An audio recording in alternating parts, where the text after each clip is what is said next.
Well, good morning and thank you very much for joining us. I am Yori Folani. Well, it's a Friday and tomorrow is Saturday. We don't do the program on Saturday. It doesn't go out on Saturday. And Saturday is Democracy Day, June 12th.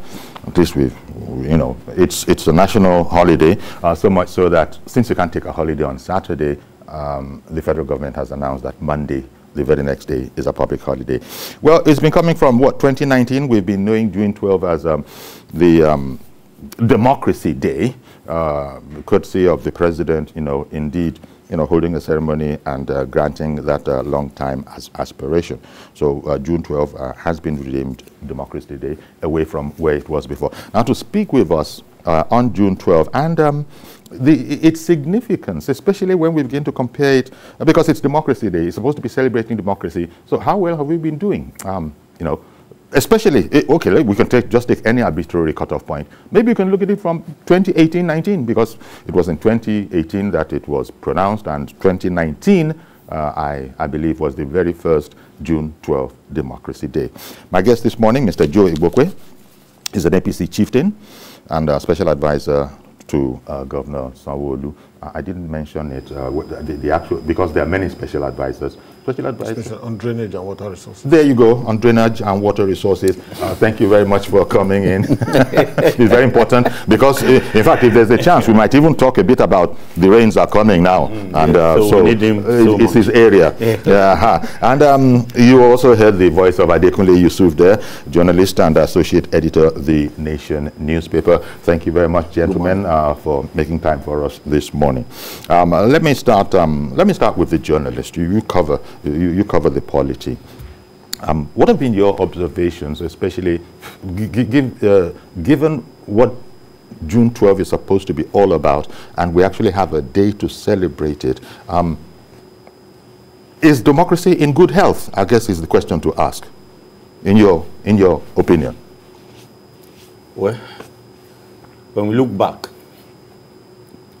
1993, it symbolized hope. You remember the slogan for Hope 93? Hope 93. That was the ticket that eventually... That was the day Nigerians, showed for the first time that they wanted a one united Nigeria. A Nigeria where nobody will care about your religion. A country where Nigerians will not care about where you come from. A Nigeria where merit, capacity, antecedents, the people they want to see the trajectory, the track record of who wanted, or of those who want to lead them. Not now that Nigeria has been reduced to at any level, from federal to state. We now talk about his Christian turn, his Muslim turn, his South turn, his North turn, his social turn, his Hausa turn, his Yoruba turn, his Igbo turn, his all those things. Those are not the things that can make a nation great. Okay. It means but perhaps, I'm sorry to interrupt you. Is there, can a case be made, can a special case be made for us in Nigeria, given our complexity and a need to try and address that in an inclusive fashion? Or, never mind that, the principle of what you're saying is what we should really be concentrating on? I think we should be concentrating on the principles that gave birth to 1993, election. Okay, 1993. We missed vital things. Ultimately, for example, it was a Muslim ticket. Yes. So this goes back to what you were saying. There is no one today. So many things. There is no one, no party, nobody today can try that. Christian ticket, Muslim ticket. Okay. It means we are falling down. Okay. Because we won't. Okay. Because Joe, would today you like... we no longer care about the track record of whoever wants to govern us. All we want to know, where was he born? Is he a Muslim? Is he a Christian? Believe me, any society that runs on such mundane principles cannot ever think about greatness. Joe, do you agree with that summation? Of course, because I was a principal actor. We never cared where you're coming from. Muslim tickets. And we voted. And Muslims and Christians voted in that election. Honestly. And we were happy. Suddenly something went wrong. And that annulment set Nigeria back by almost 50 years. I wrote Heroes of Democracy. And I documented thousands of people that died. What Nigeria lost in terms of anything at all, you can lay your hands on. Because we didn't speak about where you're coming from, your tribe, your religion. We just 1993, now it's about 20-something years ago, about 27 or 28, when we took decisions. Now, ethnic bigotry, primordial sentiments everywhere. Where is this person coming from? Where is this person coming from? Something we killed 27 years ago. Okay. It's manifesting again. Now, Joe, let me just take a side road from here, because we've known this and we've been saying it, you know, national commentary, even international commentary has been going on it. What do you think we can do? Because I think this is well known enough that that was a beautiful era, and for some reason we find ourselves where we are now. Has the country changed the structure, so to speak, of it, of our psyche, that at that time made us accept even the notion, not just accept the notion of a Muslim ticket, but we actually voted it into office. Now, how do we get back to such encouraging times where what you talk about merit and all of that, you know, comes into play? You see, and the will of the people. It's a monumental loss. Is there a way out of this? But yeah, we won't give up. That is to say, we've been set back. It's a setback that you can recover. Okay. If you quickly, if you want me to say that. You don't give up. Problems are part of life. So we move. Oh, we look at it, okay, we have made mistakes. Okay, let's just move on and try to go back to, because we have to build this country. We don't have any other one. I always said I'm proud of Nigerian, and I believe in this country. So we have made the mistakes. It's only a fool that will repeat mistakes. May we not? This is the time to begin to build the nation again. To the extent that when we face elections, we won't be asking where that person is coming from, which this other person is coming from. When I'm talking about balancing act, you point a police IG, people will be looking, where is it coming from? Yeah. We have to go and bring the histories of appointments of IGs. And I mean, for you to, you know, educate people. So we have to get out of this. And it needs a lot of work, a lot of work. Well, I can imagine. I wonder what you think, Adekunle. I go back to the question of whether we have a special situation, a unique situation that requires unique measures. After all, you never hear, even if I were to maybe irrelevantly go out of Africa, you know, even to Europe, you never, it's a Christian ticket. It's not as if there are no Muslims in America, you know, all those kind of things. So, but you might say, one could, you know, justifiably say that, well, you know, the culture is different. But this situation that we have on our hands here, are we stuck with it, or can we come out of it? Because I imagine the effort at inclusiveness is high up on the way we do things, the way we do them. Say, look, if somebody comes from that place, then somebody has to come from down here. If one religion comes from there, so that everybody can have a sense of belonging. Is there any easy way out of this? No, there is no easy way out. No, there is no easy way out. So, no, there is no easy way out. But you need to we need to do a lot, massive things about the leadership recruitment process in Nigeria. We have not been doing a good job of that. And over the years, our first 11, they don't get there. Okay. You understand me? This thing you are talking about, you need good governance. When there is good leadership, you know, perception and reality, most times they are not the same thing. You get my okay, your president is saying all the appointments I've done are based on merit, and the people I lead are saying something different, then I have to do something because I'm not a leader for myself. Well, you get my point? Yeah, I get you. There are many. But the president, I know. I know. Let me finish this point. Let me finish this sure. point. From every part of Nigeria, there are credible, worthy, hands that anybody can deploy. If you don't know them, you have everybody, many people at your disposal to help you out. You understand me? But when me, the leader, is saying what I've done is basically through merit, and the people I'm leading are saying a different thing, it means I'm not doing right. I'm wrong.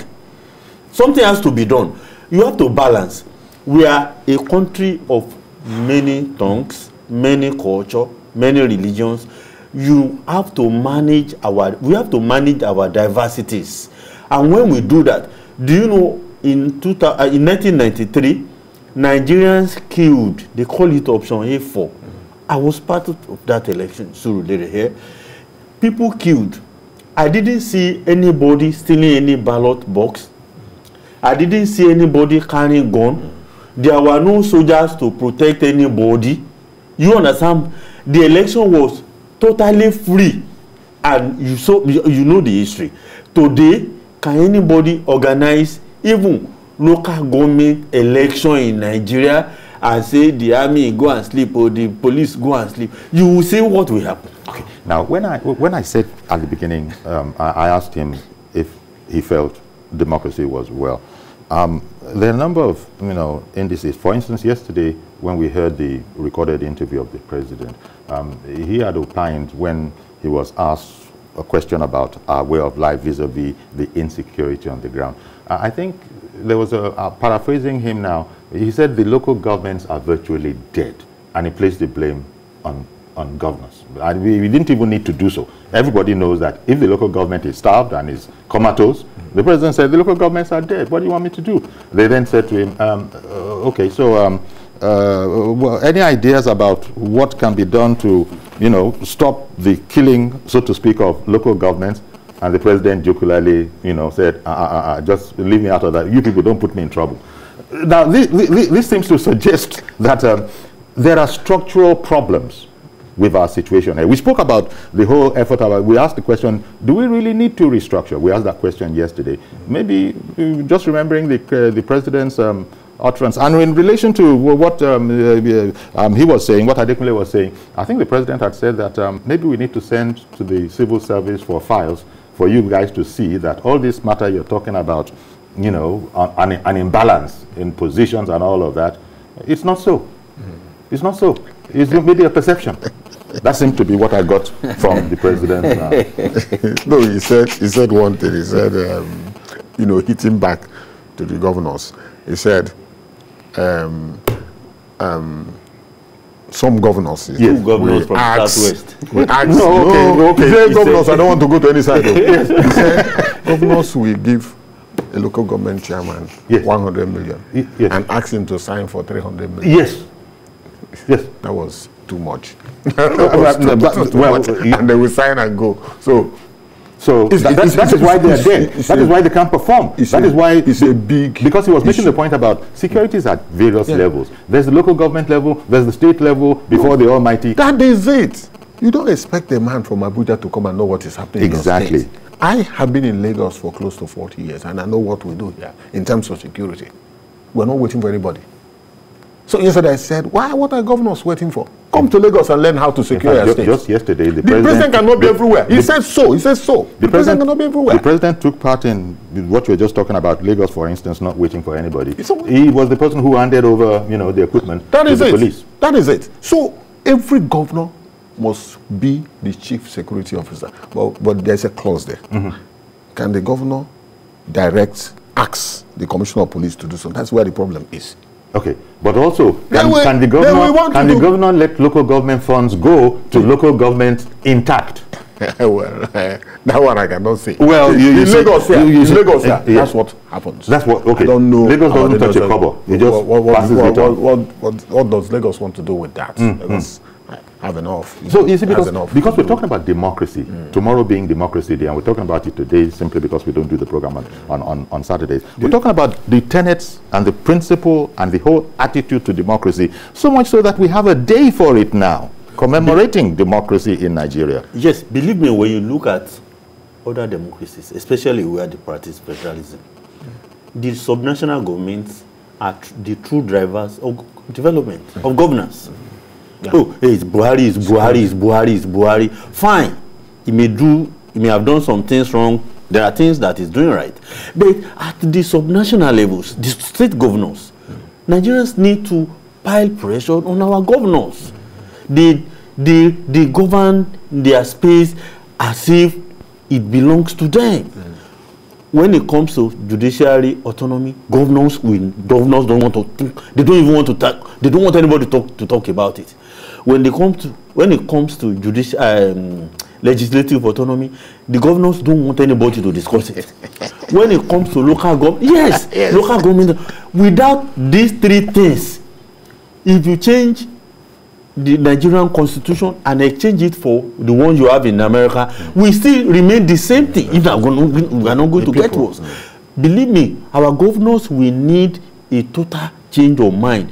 Let's do democracy. But you know, before in Nigeria, local government elections were conducted by the federal government.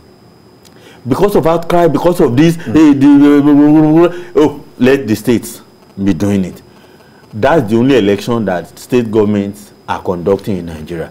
But as any state conducted what they call true and credible local government election, because that's the foundation. They will never allow anybody from councillor to anything. The governor will decide it and his party will carry everything. So to what extent, Joe, do you think we then, pan-Nigeria, are indeed honoring the whole principle and concept of June 12th?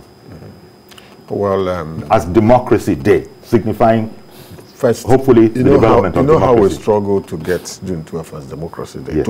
26 or 27 years. It's a struggle. Everything is a struggle here. We struggle to get June 12th as Democracy Day. We'll start from there. All we are saying is that what Abiola lived for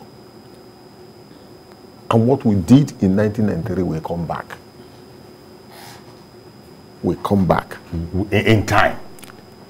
In the fullness of time. In the fullness of time. In the fullness of time. The thing is that for you to know, have a roadmap of where you are going. Yeah, but and begin the education. We have to go back. We have to do a lot of work. Education is important. Political education. Yes. Taking it to the grassroots. That's why I said I don't know what National Orientation Agency is doing now.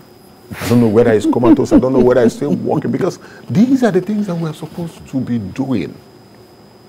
We don't need to reinvent the wheel. The facts are there. All we need to do is to spread the facts.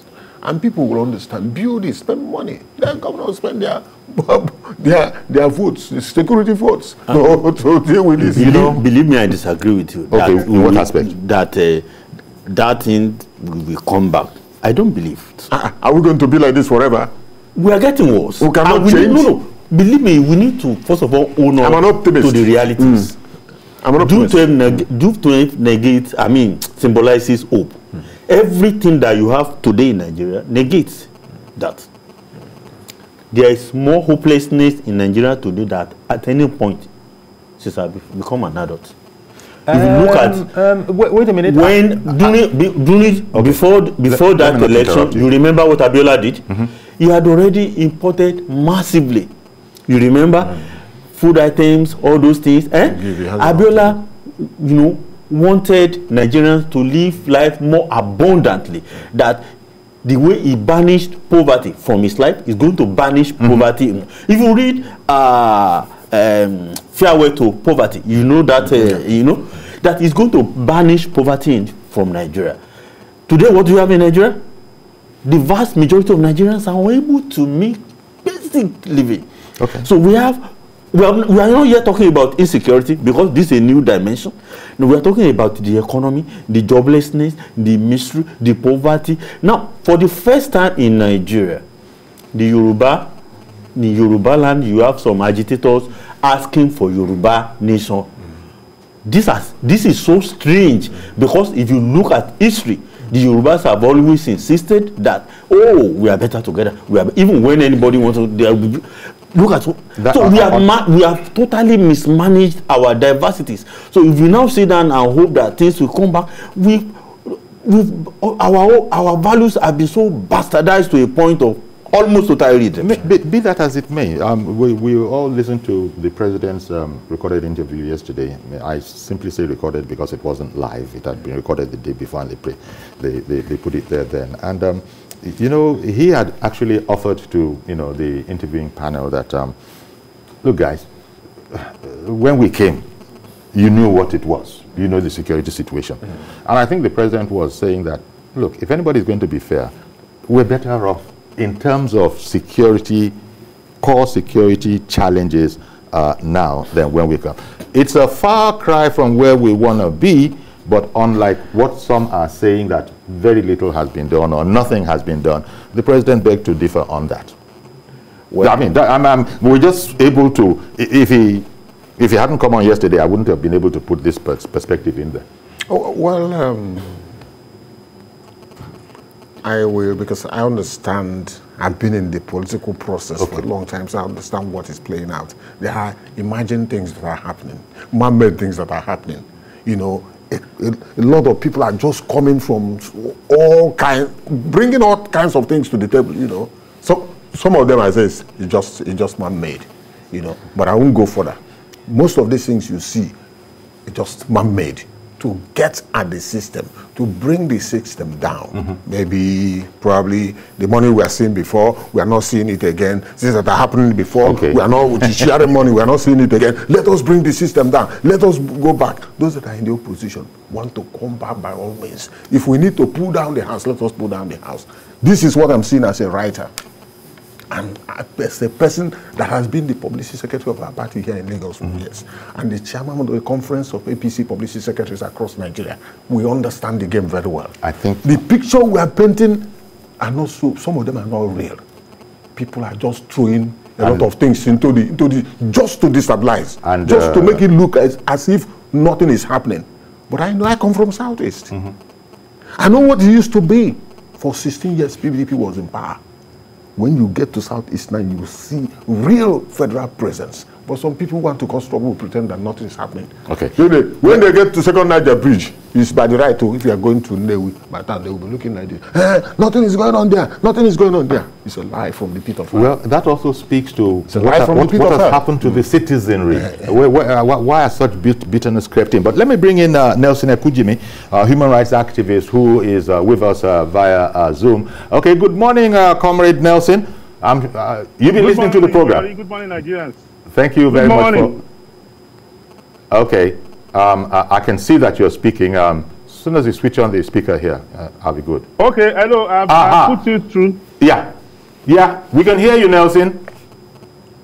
Yes, I said good morning, Yori. Good morning, Nigerians. Indeed, thank you very much. And I'm alongside Joy Bokwe and Adekunle Yusuf. And I've been asking them their impressions on democracy, in view of the fact that we're talking about Democracy Day coming up tomorrow. How has democracy fared? Was it well? And they've been giving me their impressions. So let me hear yours as well.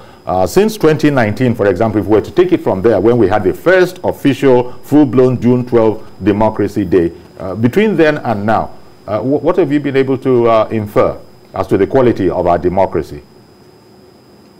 Well, thank you very much. I think one thing we cannot shy away from, which is very, very critical, is the fact that the public space has, allowed so much, cacophony of voices. And this is one of the hallmarks of democracy, that people can speak.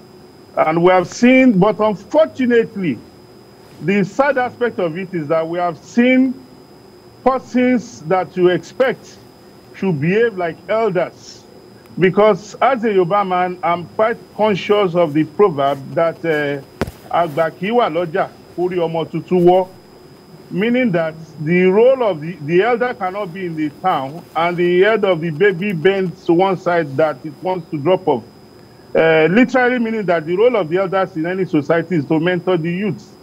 we have seen a situation whereby our society has degenerated in terms of values, where we unlike what this anniversary of June 12th, symbolizes, because you recognize that on June 12, 1993, Alhaji MK Abiola, or Chief MK Abiola, if I should put it that way, contested that election with a Muslim vice presidential candidate, Alhaji Baba Gana Kingibe, against a Muslim Bashir Tofa and a vice presidential candidate, Dr. Sylvester Ugo, who was a Christian of the NRC. But today you recognize that our people, especially the elites, have divided us the more along religious and ethnic lines. And it is not far-fetched.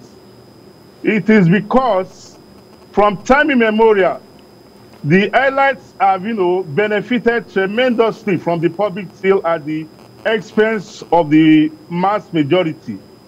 But today, the status quo has changed, that they are not getting, the privileges that they believe it's their birthright.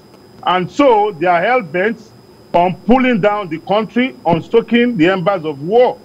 Unfortunately, some of the masses are falling into line with this myopic thinking. Mm-hmm. Because when I ask people, when they say, oh, it is our turn, they have not appointed somebody from our side. Just yesterday, President Muhammadu Buhari was in Lagos, and he commissioned 3, landmark projects that will impact on the life of Nigerians. And I'm sure those projects does not have a bearing on the life of the citizens that will benefit from it.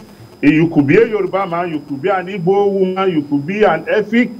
Those are projects, those are things that, citizens should be championing, rather than, oh, it is our turn. Yeah. My brother was not appointed. Nobody from our village. There's so much of that. We have degenerated. Indeed. Thank you very much, yes. Nelson. I'm going to come back to you, but in speaking, you touched on a couple of keywords.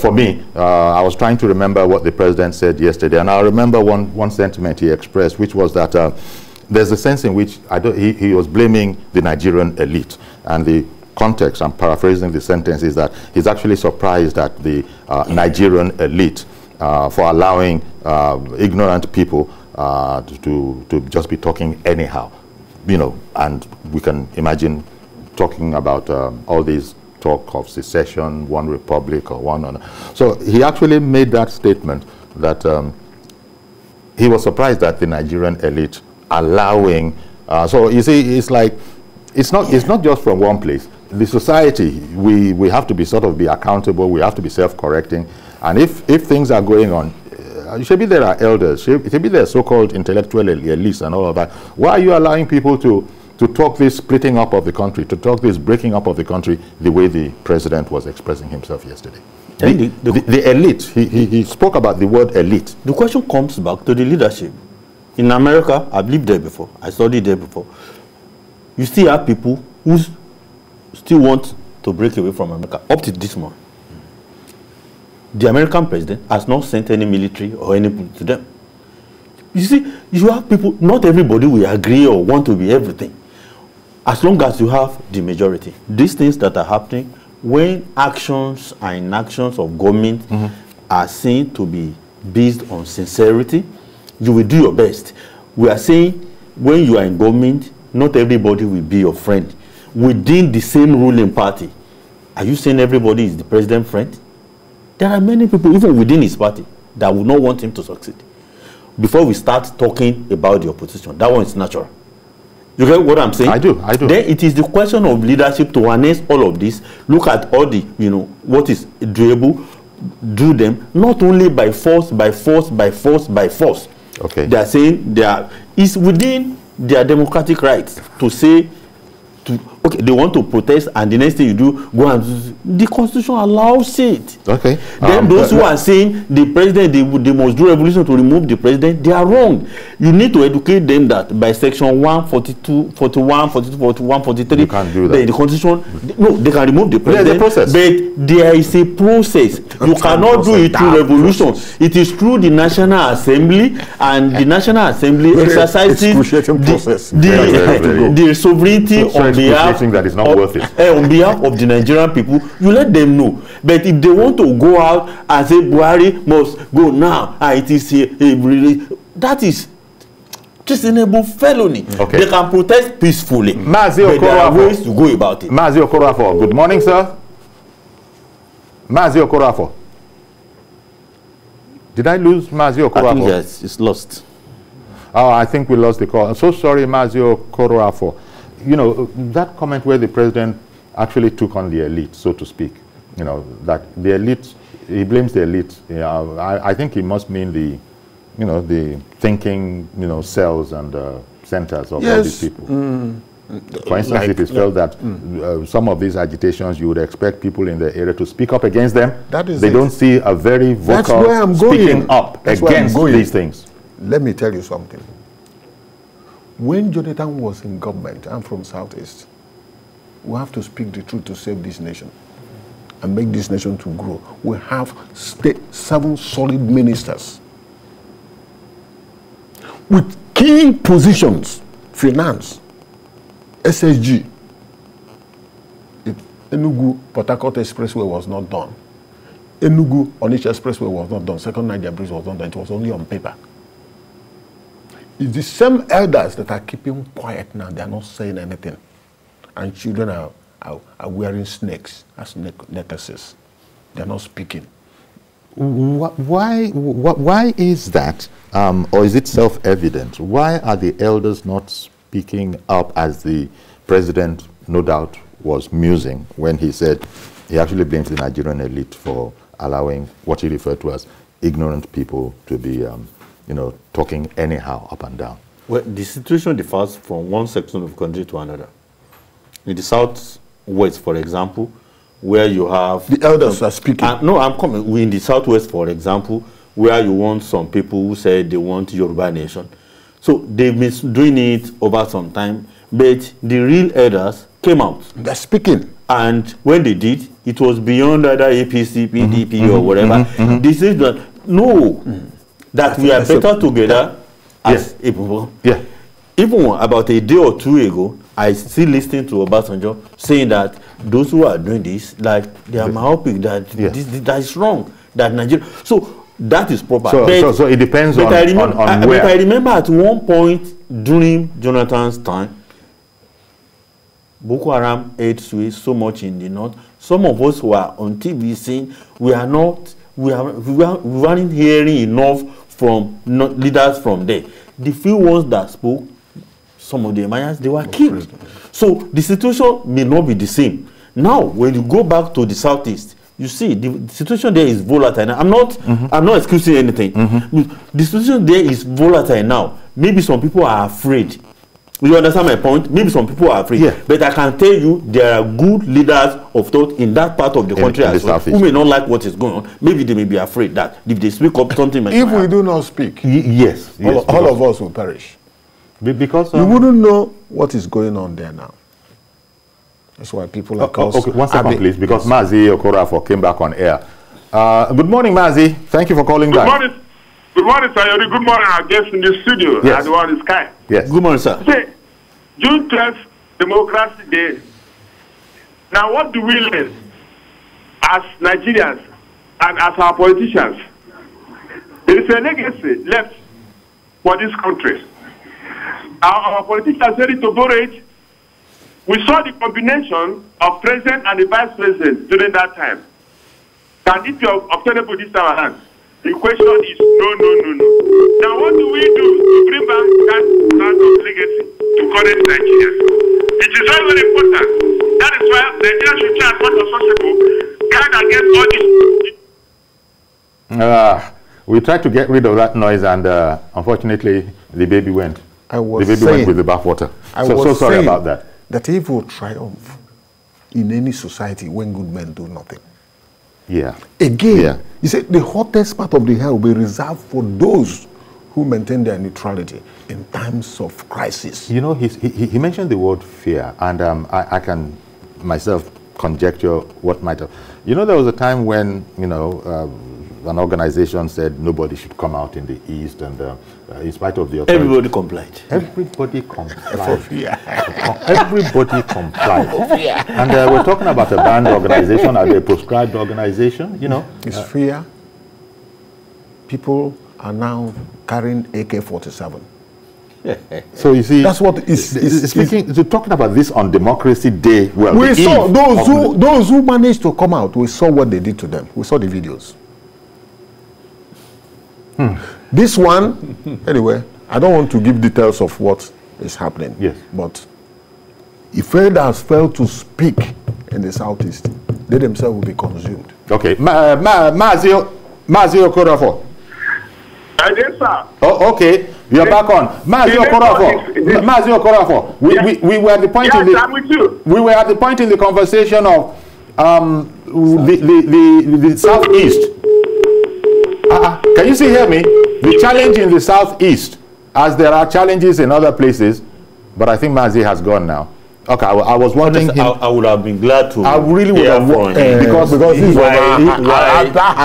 why credible Nigerians from the Southeast are not speaking. I would have loved to hear from. That is if they are not speaking up. I'm from Southeast. Yes. No, you are a Lagos and you are not. I go to Southeast. You are from Southeast. You are in Lagos. But he still has links. You have since lost your Southeast. I live there. No, I've seen it on here. It's very close. It's still very close to home. So, but you see, it's a serious matter because a lot of people might have been taken by surprise.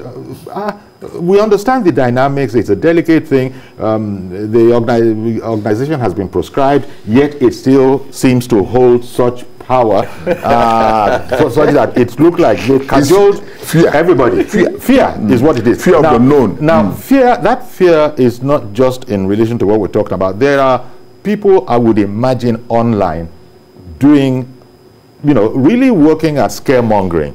They're putting out all sorts of material, false, you know, the ones that are not false, you can't prove it. All sorts of unsigned advisories are going up all over the place. June 12, all sorts of conspiracy theorists, you know, all sorts of conspiracy theories that, the reason why they did NIN, for example, I've seen that particular conspiracy theories. The reason why the government came along with this NIN business is so that when the uniformed services, when they now crack down on anybody who tries to do anything, you won't be. Now I say, how can you, for goodness sake, how can we talk like that? But let me take Abdullahi. I believe that as I was speaking, Abdullahi came in. Good morning, Mr. Oh, the network is very bad, Abdullahi. So I'm so sorry, we lost you, and that happened to Reverend Dominic. He's tried about 2 times now to call back in, and you could hear all sorts of, I don't know whether those were polyphonic notes or whatever. But see, when you see evil coming, it is the work of the elders to speak up. See, before Biafra was declared in 1967, there were this Eastern Consultative Forum, and everybody was there. Everybody was there. And everybody was heard. And the decision was taken based on majority. We've not had that kind of talk. We've not. So, when you have a problem, you nip it in the bud. Because if you don't, it will overwhelm you. That's the stage where we are now. You know, it's a... well, Nelson, so I think the network is allowing us to communicate. Nelson, okay. We can see. I can hear you. Oh, okay. Would you like to contribute to that? This whole matter about the surprise of in the Southeast when there was a renegade organization that ordered people, you know, to stay in their homes. You would have thought they would go about their businesses since the state had said that, don't worry about it. Just go about your businesses. They chose to believe, you know, not the federal authorities. You see, in any society, when people subscribe to ideals that is not in tandem with the truth, and that is not in tandem with the progress, with the collective will of the people. That is what happens. I think some years back, you recognize that even here in the Southwest, a so-called militant Yoruba group came up. And some of us came out and said, no, you can't lead us, you can't represent us with charms, with guns, with cutlasses. No society operates this way. And that was how we curtailed them. But in the Southeast, like Joe has rightly said, when they started their campaign, you expected the elders to have come out and told them that, hey, children, go and sit down there. Here, the elders control the affairs of the society, not babies who were still tying nappies when we were discussing how the society will move forward. But the elders went to sleep. Yeah. And that is why you see, it saddens me that people can submit to fear. And, you know, they are the own architect of their misfortune. Okay. Even right now, as we speak, there's a Yoruba man called Sunday something. I try as much as possible not to dignify him by mentioning his name from my only mouth, because my mouth is blessed by the Almighty. So you can imagine such characters. Yeah, I think it's important to also... for me as a Yoruba man, it's an insult. Okay, but I think it's also important, since we're talking about the challenges in the Southeast, I think it's also important to note that there are very clear voices against any kind of a breakaway coming out of the Southeast. It's not as if there's this total silence from there. There are, you know, some of the socio-cultural organizations, you know. I'm from there. So, let me give you information. Please. They have not spoken. I've been challenging them. They have not spoken. No, they have not spoken. I see. They have not spoken the way I've had Yoruba leaders speak. We are all not here. We are talking about June 12th, an election one fair and square. Because I thought one fair and square coming. And did Yoruba go to war? There is what we call cultural competence, emotional intelligence, that you allow you to weigh all options. And you're not doing it. Abiola was killed, the wife was killed. Did they go to war? Somebody told me that Kudrat was killed just for Yorubas to make noise and then they would destroy Lagos. I won't tell you the name. Because I was a principal actor. I wrote this book. You know, well, it's surprising what Joe is telling us, because, and as he says, look, I'm from there, I can speak on this whole matter, because I thought, I felt relatively sure that I can say Igbos, for instance, you know, the whole matter of those that are interested in a breakaway republic, I don't know that it's equal in terms of those for and those against. I don't know. That is my own personal reading. Yeah, it is difficult to know. But there's one thing that you should know. This emotional attachment to Biafra is not dead in Igbo land. It is now the duty of leadership in Nigeria to work around that. To manage it. Yes. 3 years of massive destruction, killings and all that. How much of reconstruction, rebuilding, reintegration have you done to the people of the Southeast? I'm talking about Nigeria. Okay, so fairness is one of fairness, equity. I'm not just talking about Buhari's government. Yeah. Over the years. Over the years. Over the administrations. You need to bring them back. Whatever they may have done wrong, whatever they may have done wrong, since you declare that there are no victors, there are no vanquished. I think that was how Gawan put it. No victors, so no vanquished. When you are doing things, you must always remember that. Then the rhetoric from whoever is the leader or those in government should always reflect that. Your actions and inactions should always reflect that. But any little thing, look at it. The president is trying to say he met a terrible situation. Yes. But as the situation, when you meet a bad situation and you made it worse, If you build all the railways, all the bridges, all the roads, everything, you need peace, you need security. Without security, because when you go back to the Constitution, it says welfare of the people, security of life and purpose are the primary duties of any government. Because any other thing, they are like addendums. So build everywhere. If you like, take railway to every bedroom, take every corner. Okay. You still need peace. You need security. Indeed. You need welfare. So when the economy is in shambles, when there is hopelessness, when there is pervasive insecurity, pervasive, poverty, it means a lot of the things at the end of the day will still not be right. Okay, let me try Chris. Chris is calling in from Jos. Good morning, Chris. Good morning. That's today. Thank you very much for calling in. Go ahead, please. This program is a very, I watch this program every morning. Thank you very much. And you are discussing issues related to this country. Thank you, sir. But you don't bring people like Joe Ibokwe to this program because Joe Ibokwe is an apology to this program. Huh. Because what is it you don't like about what he has said? Just let's go like that. Take issue with anything he has said. Ibokwe is an apology to this program. Don't bring those people to this program. Okay, but is that all you wanted to say? Oh dear. Well, that's not how we do. No, but that's not how we do. If he's feeling that way, I would have loved for him to say that point Joe Ibokwe made. I totally disagree, or whatever. You didn't go outside, seeing the face, because you say this is what, as an elder, and people say you cannot be at home and children will just be misbehaving. He leads me to guess. maybe he's calling you an apologist because of some of the sentiments you've expressed here. That is it. About and my history, my writings, my spoken language, So it's what I see every day. So I don't expect that they will start fucking me. And for what I'm saying. But I'm seeing what they cannot say. I'm an elder.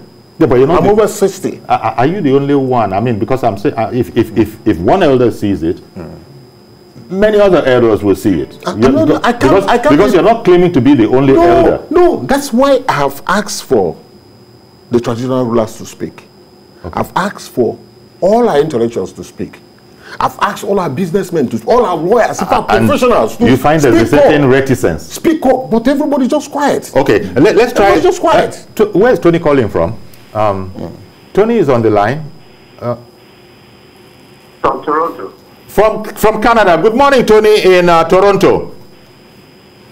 Good morning, Uncle Yori. Good morning to your guest. Good morning. Thank you very much for calling in. Go ahead, please. So you were talking about the self-determination earlier? Well, we're talking about Democracy Day, June 12th, Democracy Day tomorrow, and that it is against that backdrop. What would Abiola feel, for instance, who this whole thing is named, his quest is what this is named after. What would he feel if he could see the political horizon today? That's really essentially what we're talking about. Tony?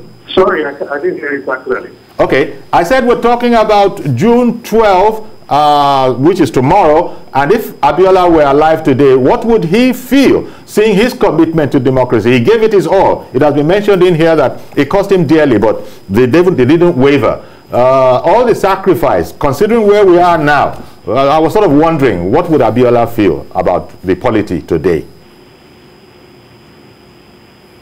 Well, I do believe that he would look at the situation in the country now, and he would have a lot of comments with regard to the distance of the political elite from the masses.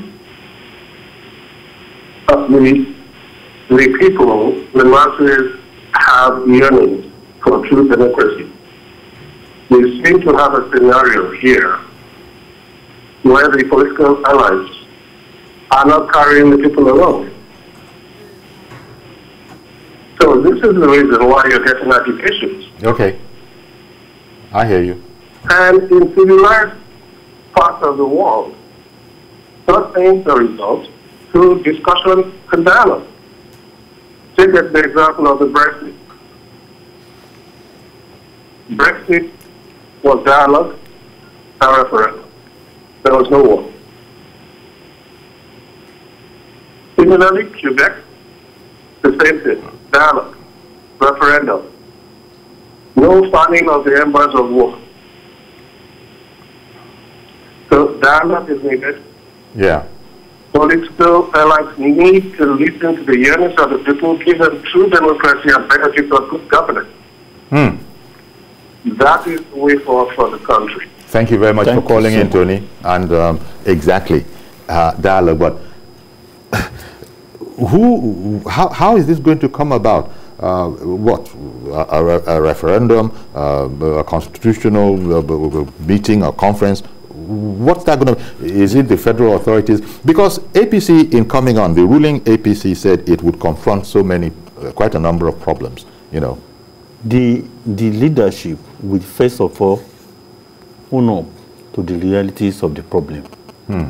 But when the only language the leadership knows is force, that cannot work. You first of all need to know that this is the enormity of the crisis. Then how do we go about it? Not all the problems can be solved by through the use of force. Okay. So he said dialogue, that is it. Even all the wars in the world, they come around table at the end of the day. So why don't we avert, you know, bigger crisis? I said something. Look at the ones that is happening in the Southeast now. I said if I were the president of Nigeria, I can come up with maybe one day all who is who in the Southwest. In the Southeast. Governors, traditional rulers, whoever you are, come. What is the way forward? I'm available today. All of us, this is what we are going to discuss. I'll be going back to Abuja tomorrow. Then after that, we agree that all of you, either so somebody has to move. Either you're agitator. What you're saying really is that somebody has to initiate something. That's why somebody has to initiate something. That's why the country has a leader. That then you project a way forward. Then you give a timeline. If you lay down your arms, you do this. Whatever. By now, you know what they want. Then you give them what you want to. That lay down your arms, do this, between that and this, and you are forgiven. Then you dialogue with the state government. I hear what some you're of saying. Some of them will leave that their hands. Can you be of help economically, empower some of them in whatever way? We've run out of time. But so at the end of the day, we've run out of time. But I hear all those ideas that you're spewing out there. But it looks like upon this occasion of June 12th, there's a heck of a lot that still has to be done in order to bring a democracy to the center of where it needs to be in our lives. Right now, there are too many complaints, too many calls for secession. If you know the history of democracies all over the world, well, it's still like that. Even Canada is still battling with their democracy. America is still the same. So we can't lose hope. We just stick at it. Problems are part of life. Okay, Joe, you can't solve we really must run away. Completely. We really have to run away now. I want to thank you very much, Joe, and also, you know, our thanks to you, to Adekunle Yusuf of the Nation newspaper. Thank you, gentlemen. It's one of those subjects that we couldn't even scratch if we had 4 hours to it. So that's our program. We won't be working tomorrow on the program, but we'll continue working behind the scene, and then Monday will be the next day. I'll see you then, God willing, with a fresh edition. I'm Yori Folari. Be safe tomorrow, and have a good democracy day.